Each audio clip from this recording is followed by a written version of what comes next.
So, Darren, I had mentioned earlier in this section about doing repeated TACE procedures and how it's sometimes difficult to decide when is the right time to say a repeated TACE or another chemoembolization or another ablation is not the right thing for the patient. We need to move to systemic therapy.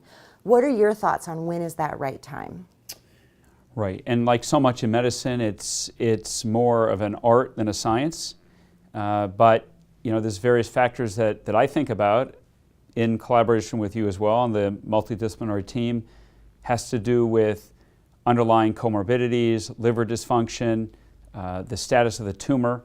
If additional localized therapies are possible, my preference is localized therapy because you're not committing the patient to ongoing systemic therapy with potential toxicities.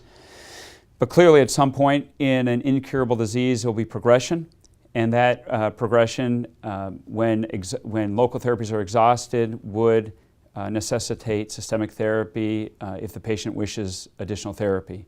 And currently systemic therapy has been shown to prolong survival, first in the SHARP study, which was the first large randomized trial showing improvement in overall survival in patients with advanced, both unresectable and extrahepatic spread hepatocellular carcinoma using sorafenib, which is a small molecule tyrosine kinase inhibitor.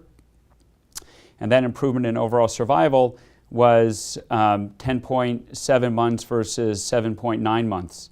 And that's actually a very significant improvement. Mm-hmm. And what we find is that that's just a median improvement in overall survival. Yeah. So there's clearly a lot of patients that are going to live longer than that median survival. And we've seen that there's certain people that can live multiple years on sorafenib alone. Mm-hmm. So I think that at some point, and that measure may be variable, a patient being treated exclusively with localized therapy is going to certainly transition into systemic therapy.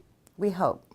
There is that patient that we see that they get so many local therapies that now their performance status and their liver function no longer allows them to get systemic therapy, and that's really where we don't want to take our patients to. It's funny because for a long time it was, just put them on sorafenib, and it almost seemed like systemic therapy was akin to best supportive care for liver cancer. And I think that we've shown that. We have lots of systemic therapy options that we're going to talk more about, but this is really an excellent treatment choice that we need to make sure that our patients have the opportunity to receive. Correct.